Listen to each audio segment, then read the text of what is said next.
Welcome to The Preacher and the Teacher. Please check out Bridging the Abyss by Richard Cleary. You can check it out on Amazon.com. Thanks for tuning in once again for this dialogue between a preacher and a teacher. My name is Laney Kilgore, and I'm the teacher part of this dialogue. And the preacher part. I'm the preacher part. Did I say teacher? Yeah. I'm Dick Cleary. I'm the teacher. Well, we could switch roles sometime. See this. So, anyway, I'm looking forward to this discussion that we're going to have today, which is connected to a very current event, referring to Russia's invasion of the Ukraine, which brings up, I'm sure, a lot of discussion across dining room tables and cafes and everything across the United States. So we're going to share our opinions and give some thought to this in our time together here this morning. And one of the first questions I'll raise, which I think comes up in the minds of a lot of people, especially Christians, is when is war, is it ever justified? Well, you know, the Christian tradition goes back to Augustine. On the Christian tradition on war goes back to Augustine, which is about 400 A.D. And Augustine developed what has since become known as just war theory. And throughout the development of that tradition, Christian thinkers have laid out what they would consider to be the what constitutes a just war, what constitutes justice going into war, and what constitutes justice in fighting a war. And for the most part, except for the pacifist strain of Christianity, for the most part, Christians have held pretty much to that just war theory. Well, what would you say, what can you tell us are the basic tenets of Augustine's just war? Well, the justice in going into war involves 4 or 5 criteria, one of which is there has to be a just cause. You have to have a good reason for going into war. And it can't be that you want to take over the resources of another country. It can't be out of hatred or hostility or antipathy toward other people. It has to be something like defending the innocent, or defending one's own property, or fighting off aggression, and so on. Another criterion is there has to be just intent. The reason that you have, the purpose has to be established, has to be to establish peace, and not to achieve conquest or something like that. And oppression. Yeah, right. Well, a lot of people would say about this war, those who defend it, even here in the West, say that Putin has good cause to go to war because he is at least presumably heading off future aggression by the Ukrainians, and he's trying to protect his people and his border. Yeah, well, even if you were to buy that, and I don't, but even if you were to buy that, another criterion is it has to be a last resort. Okay. Going to war has to be something that only occurs at the end of every other attempt. Every other attempt to find some solution to the problem has to be exhausted before you're justified in going to war. But even if Putin was met those criteria, which I don't think he does, but even if he did meet those criteria, there are criteria for fighting the war that make it just. That's a good point. And one of those is that you can never deliberately target civilians. And from what I'm reading, that criteria just doesn't exist for the Russian army. There's just a report the last day or so that there were 100 or more Ukrainians taking shelter in a movie theater, and the theater was deliberately bombed. Yeah. And they were bombing hospitals and whatnot. So he certainly fails that criteria. On several fronts. Yeah. And another No pun intended. and another one is proportionality. You can't use more force than what is necessary to achieve peace. And he's threatening nuclear war. He's using he's alleged to be using thermobaric bombs, and which are really destructive. So I don't think that the Russians are satisfying the criteria of the just war. Well, and I agree. I don't think it can in any ways come near to be a justified war. Now, in our lifetime, of course, I was a Vietnam War veteran, but other than that, the generation alive today really hasn't experienced this phenomena of war, this horrific stuff we're seeing on TV. And I think a lot of people, the optimists, to some extent, I guess we might say the progressives, have this, theory at least, or this hope that we would eradicate wars forever, that we're going to put an end to wars. But yet wars continue and have continued. And so when a younger generation person says, well, why do we have wars in the first place? From a philosophical perspective, why do wars exist? And is there any hope that they will ever cease? Well, I think the answer to the first question is that they exist because of human nature. We're fallen, we are aggressive, we are selfish, we are power hungry. Nietzsche, the philosopher Nietzsche, talks about what drives humanity is the will to power. And I think that's what's driving the war in Ukraine.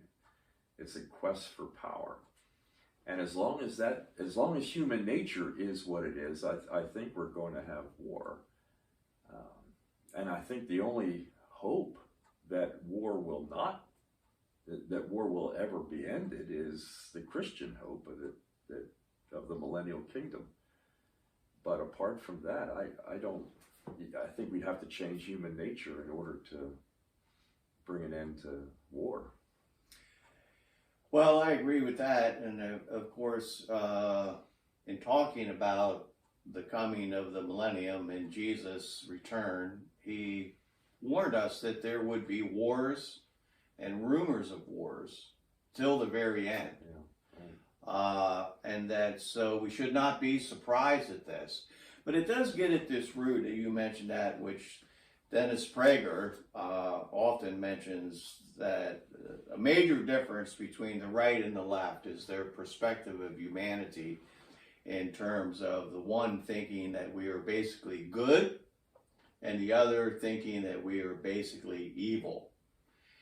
I think the first time in my lifetime that I remember the word evil being used in the media even was 9/11, when the terrorists attacked the trade towers. It was said, and President Bush definitely named it as evil. Right. He used the term the axis of evil. The axis of evil. And of course, he was roundly criticized for that, but that wasn't what your point was. Something else. Yes. Well, and then the question, so we look at this man, Putin,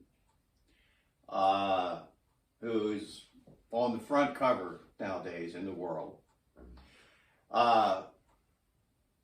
And a lot of people have used that word evil and said he is an evil man. Well, what are the characteristics really, of an evil person? When can you legitimately say there's an evil person right there? Well, that is a very interesting question, Lanny. Some people will say you can say that their behavior is evil, but you can't say that they are evil.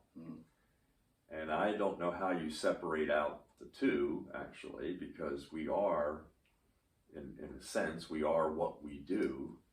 So if our behavior is evil, then I think that would make us, to some extent, evil. Of course, before I try to answer the question, I want to remember or remind us of what Solzhenitsyn said, that the line between good and evil doesn't pass between nations or religions or anything else. It passes right through every human heart. So there are people who do evil things and who are to that extent evil people, but they may not be totally depraved. They may not be totally evil. So this is the one thing you bring to our discussion, is these statements by philosophers, what have you. And when I'm at the top of my game, I think of what the Bible says, and the Bible says that the heart of man is exceedingly evil. So back to my question: how do you identify an evil person?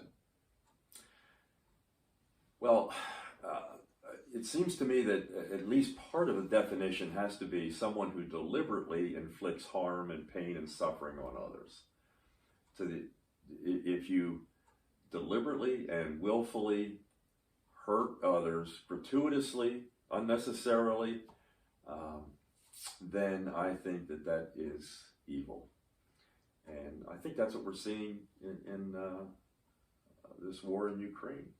So little or no regard for human life, really, or human safety, the human enterprise, human pain, suffering, human pain, and grief.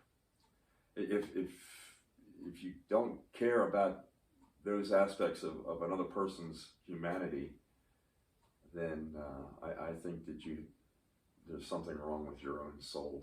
So I think you're putting your finger on selfishness. So when I only care about myself, I don't care about other people. And this seems to be prevalent with Putin.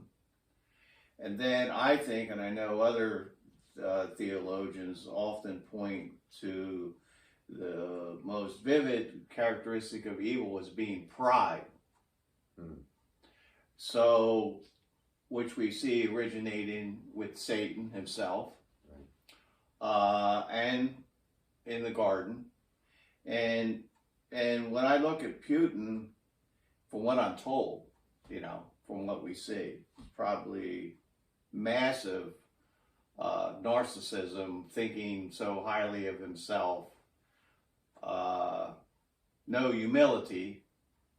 I think that's one of the characteristics. And you think of, and there's been a lot, we could talk a lot about things, but the comparison here between Putin and Hitler seems to be growing.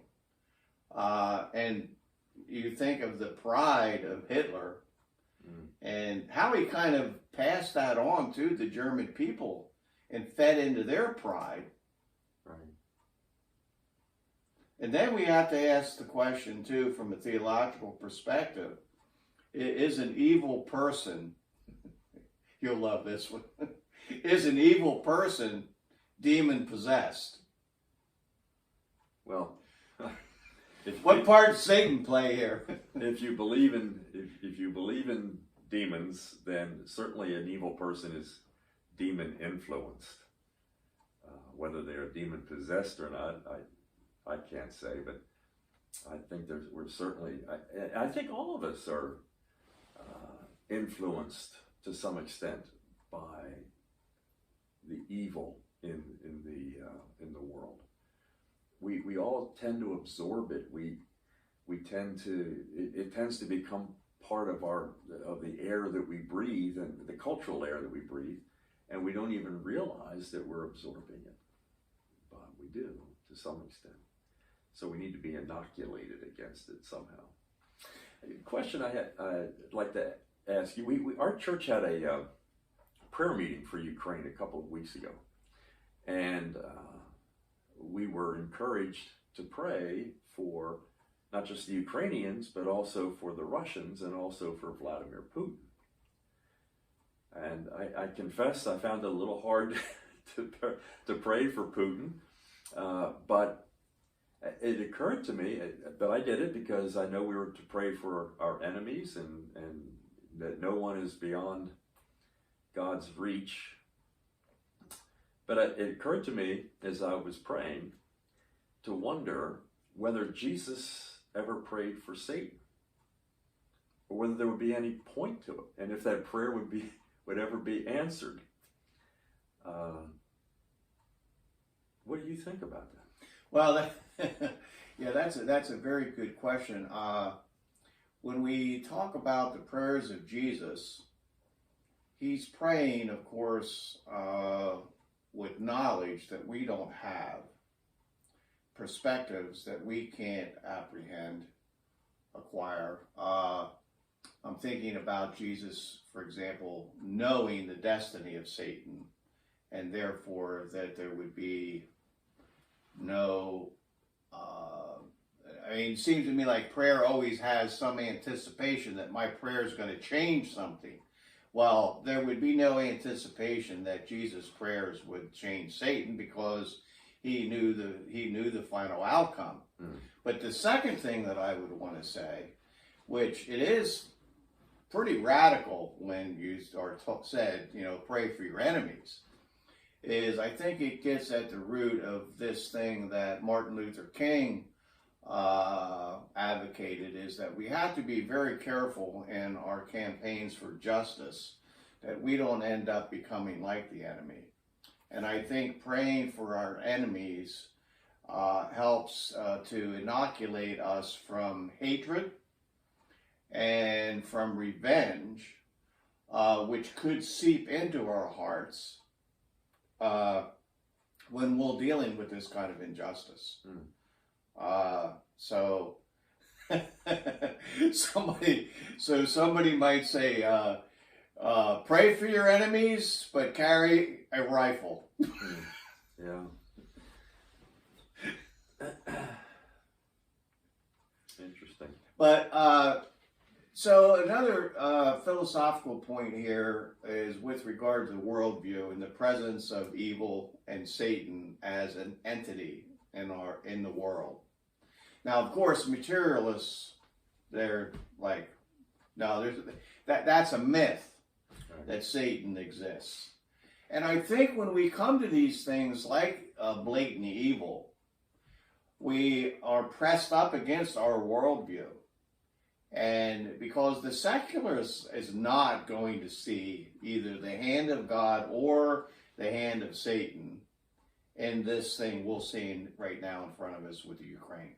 They're going to come up with other explanations, philosophies. Maybe it's the what? Here's one of the things that the secularist doesn't really understand, though, is they are appalled by what they see happening.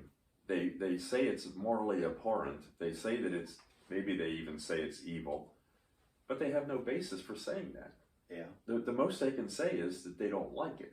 Right. But they can't say it's morally wrong. I was listening to a Ukrainian woman the other night on TV who was saying that in her town, she knew of 11 women who had been raped by Russian troops, and 6 of those women were murdered afterwards. Well, that's horrific, but a secular person who has no basis for making objective moral judgments can't say that it's morally wrong. They can only say, well, it's awful. I wish they wouldn't have done it, but it's not wrong. Right. It may violate international law. It may be illegal according to international law, but it's not morally wrong on a secular worldview. Yeah, the secular worldview especially if you look at human behavior as purely mechanical, a product of our genes, a product of our chemistry. Where's morality in all of this? There isn't any. And so, in fact, in the pure secular perspective, humanity is nothing more than another beast. Right. Fighting for territory, fighting for whatever. And on a secular worldview, on a materialist worldview, there's no room for free will. So if there's no free will, then there can be no moral right and wrong, because morality requires the ability to make a choice. So Right. And from a philosophical perspective of Darwinism, the survival of the fittest, wars are nothing more than this progression. right. No, there's no morality there. And In fact, the Darwinists, even Darwin himself, believed that war was actually a good way of eliminating the unfit. Darwin talks about this a little bit in some of his personal letters, but also in Descent of Man, but even more than Darwin were some of the people that came after him in the 19th century and then into the early 20th century, who believed that war was the way that the race purges the unfit and it purifies the race, and which led to the Nazis in Germany. Exactly. So, well, believe it or not, we're out of time here. How about that? On this episode, which maybe we'll continue it in a second episode. But this ends this episode here for right now. And if you have any comments, feel free to post the questions or the comments, and subscribe to this channel of the Preacher and the Teacher.